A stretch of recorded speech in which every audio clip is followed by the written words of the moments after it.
Hello friends, एक बार फिर से मैं उपस्थित हूँ आप सबके समक्ष एक नया वीडियो सेशन लेकर के।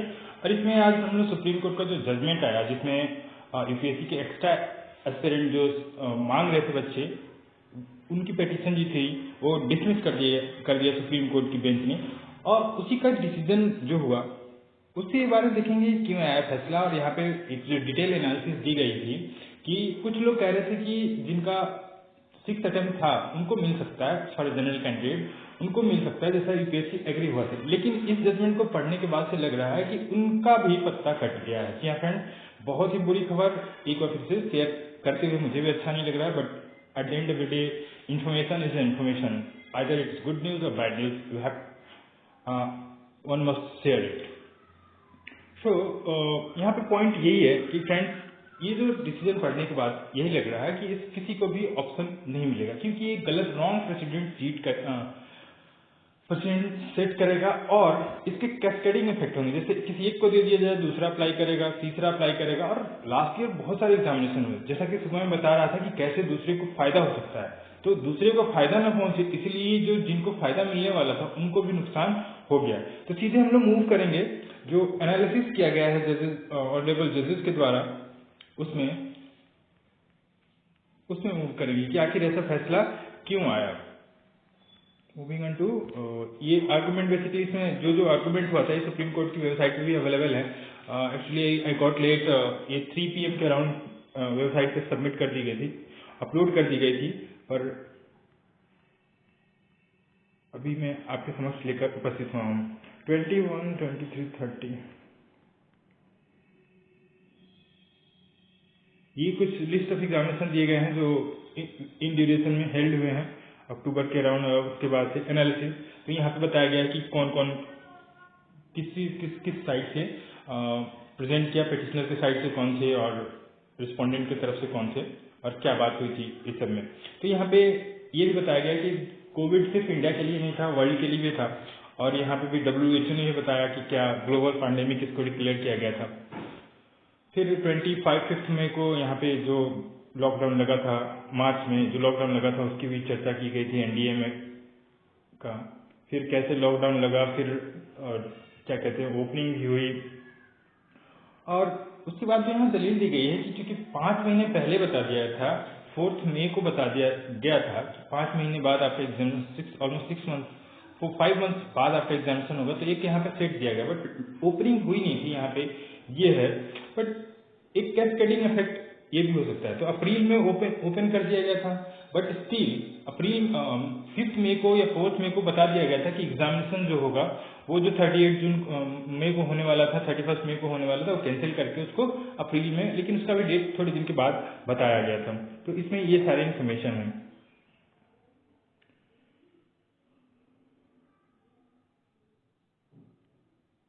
तो यहाँ पे 31 से while reverting to the facts of the instant case of the petitioner, what is paid by them in the first place appear to be attractive, but it lacks legal strength and foundation of various reasons. ये point जो है point number 31, यहाँ पे जो main बात की जाए कि इसका कोई लीगल स्ट्रेंथ नहीं है, लीगल रूप से मजबूत केस नहीं बन रहा था और इसका कोई मजबूत आधार भी नहीं था। हाँ, एट्रैक्टिव लग रहा था कि हाँ दे दी जानी चाहिए, इम्पैथिकल रूप से दे देनी चाहिए, but as per honourable legal strength या फिर फाउंडेशन नहीं था कई कारणों से। पहले तो स्कीम बताया गया था किसी के लिए भी, एज बार के लिए भी या फिर नंबर ऑफ अटेम्प्ट के लिए भी, तो इन दोनों को ही बताया गया कि पहले से ही आपको पता है। और बाद में ये रूल 6 इतने सारे हैं, clear mandatory age limit prescription in no case can be relax subject to relaxation which are enumerated for various categories. Different category के लिए अलग अलग एज रिलैक्सेशन दिए गए हैं, अलग अलग एज ग्रुप बनाया गया है। और साथ ही नंबर ऑफ अटेम्प्ट भी सेम वे में जो 32 कर क्रॉस करती है जनरल कैटेगरी के लिए। और no description left with the authority to grant any relaxation in upper age limit prescribe for the candidate appear instant examination 2020। तो ऐसे केसेस में अभी कोई डिस्क्रिप्शन अथॉरिटी, जो कि यहाँ पे रिस्पोंडेंट 1 है, यूपीएससी के पास नहीं बचता है कि वो 32 वाले को एज रिलेक्शन दे सकें। सिमिलर वे में यहाँ पे जिनका लास्ट अटेम्प्ट था उनके बारे में बताया गया है कि कैसे उनको भी कोई फायदा नहीं मिलने वाला है अभी। फिर ये जो यूपीएससी के एसडी राजू के द्वारा जो कहा गया था एग्जाम काफी हल्का है, इसमें भी इस बात को मेंशन किया गया है कि एग्जाम काफी हल्का था और 5 महीने पहले बता दिया गया था, तो ये एक नेगेटिव फैक्टर चला गया है शायद। Candidates who wanted to withdraw their application form at later stage because of the COVID-19 pandemic, the Commission took a policy decision to open the window for the second time with an ordinary course not available under the scheme of rules. तो जो लोग withdraw करना चाहते थे withdraw कर लिए। यहाँ पे दिया गया था कि कमीशन की तरफ से ऐसे अपॉइंट किए, तो 1 से 8 अगस्त के बीच दिया गया था और अक्टूबर में 4 अक्टूबर को एग्जामिनेशन हुआ था। जो लोग मेंटली, तो ये सब कहा गया कि आप मेंटली प्रिपेयर थे इस चीज के लिए कि कोविड में हो रहा है, कोविड में एग्जाम, तो कोविड में एग्जाम सबके लिए हो रहा था, ऐसा यहाँ पे मेंटली प्रिपेयर की बात की गई है। और अपीयर हो रहे हैं after appearing in the examination when they could not qualify, it has given a way to present litigation on the specious ground of कोविड-19 पैंडेमिक। तो एक सस्पिशन के मतलब बनी बनाई बातें लेकर आ गए कि कोविड-19 पैंडेमिक की वजह से मुझे एक और चांस दे दिया जाए। And they were unable to effectively participate in the process of selection which has been initiated by the obviously or नहीं थे। This court cannot lose sight of the fact that apart from the present examination 2020, it has been brought to notice of this court that remedial measures were adopted for the candidates। तो obviously यहाँ पे जो बहुत सारे प्रयास किए गए थे, टेम्परेचर चेक की, सैनिटाइजेशन की, मास्क की, ये सब किया गया था, इसकी व्यवस्था की गई थी, ऐसा यहाँ पे मेंशन किया गया है। हालांकि दलीलें बहुत हो सकती है, पर दलीलें यहाँ दे करके आपको खुश तो कर सकता हूं, बट उससे कोई फायदा नहीं होने वाला है। अगेन सो फार इसमें जो बताया गया है कि एक लेम एक्सक्यूज, बहुत ही गंदा एक्सक्यूज है जिसका कोई बेसिस नहीं है, ये भी बताया गया। So as instant cases concern there are limited attempts for candidate who appear in general category. यहाँ बताया गया फर्स्ट, तो यहाँ पे बात भी की गई थी फर्स्ट अटेम्प्ट जो यूपीएससी है वो grant relaxation as an attempt और एज की बात की गई थी, तो ऐसा नहीं कर सकते हैं वो लोग। Taking note of the order, यहाँ पे ये भी किया गया कि बाद में देखेगा court to give solace to such candidates in placed before the court too with reservation that there is a possibility in providing one extra attempt for the candidate who had availed the last and final attempt in examination 2020 provided they are within the respective age bracket। ये supreme court में जो UPSC की तरफ से रखी गई थी बात, यहाँ एक अटेम्प्ट उनको दिया जा सकता है जिनका last attempt number of friend के मामले में लास्ट अटेम्प्ट था। लेकिन कोर्ट ने यहाँ पे जब माना after the proposal was placed on record, even the court petitioner inter se made the submission to court that the proposal which has been placed by the first tribunal for the consideration of this court according to them is discriminatory and is in violation of article 14 of the constitution. तो जी हाँ, जिन लोगों को 6th attempt मिलने वाला, मतलब 7th attempt मिलने वाला था for general candidate considering they were not age bar in 2021, उनको भी कई सारे रिस्पोंडेंट जिसे अलग अलग तरह के रिस्पोंडेंट थे, कहते हैं तो गलत है, इनको देना तो जरूरी भी नहीं, एज वाले को दो, तो उनकी मांगने की वजह से इनका भी चला गया है, यहाँ ऐसा कोर्ट मानना है। उन्होंने ही पेटिशनर और रिस्पोंडेंट दोनों के तरफ से, इंटरवेनर्स की तरफ से और पेटिशनर की तरफ से कह दिया गया कि ये उनको भी नहीं मिलना चाहिए। तो डिस्क्रिमिनेशन है आर्टिकल 14 का, मतलब एक तो जिनको मिल रहा था उनको पेटिशनर और इंटरवेनर्स की तरफ से उसको भी खत्म करवा दिया गया कि चांसेस भी खत्म कर दो, उनको भी ना मिले। मतलब मुझे मिले तो ठीक है, ना मिले तो कोई बात नहीं, कि दूसरे को मिल रहा है उसको भी नहीं मिले, यहाँ पे बात यही हुई है।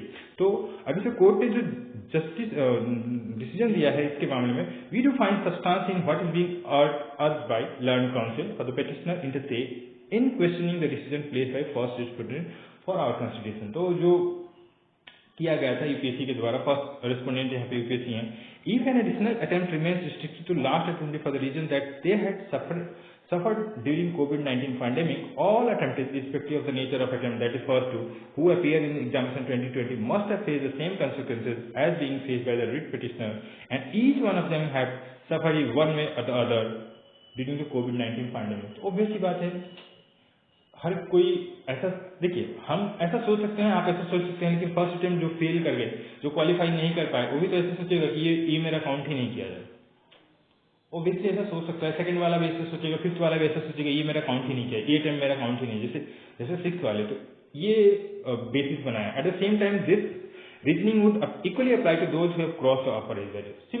सिमिलर वे में ऐसा ही जिनका 32 से 33 एंड बाकी एज बैरियर क्रॉस कर गए हैं, उनके लिए भी ये रीजनिंग अप्लाई होगा। मोर सो when no discretion is left with the first respondent to grant relaxation in age bracket to the candidates other than provided under Rule 6 of the scheme of Rules 2020, which indeed the present petitioner are not entitled to claim as a matter of right, and that apart, Those who have withdrawn their forms either because of lack of preparation or because some of the personal reasons but have crossed the age bar limit to appear in CSE 2021, they would also be equally entitled to claim, and no distinction could be made whether the candidate has appeared in the examination 2020 and while the last attempt or attempt is still available at his disposal or has crossed the age limit. अब यहाँ पे उनके साथ भी problem हो गया है जिन बच्चों ने ये सोच के कि उन्हें अगले साल अटेम्प्ट मिलेगा कि हम इस बार विथड्रॉ कर लेते हैं तो अगले साल में मिलेगा, तो उनको भी यहाँ पे अटेम्प्ट नहीं मिलने की बात की गई है। मतलब ये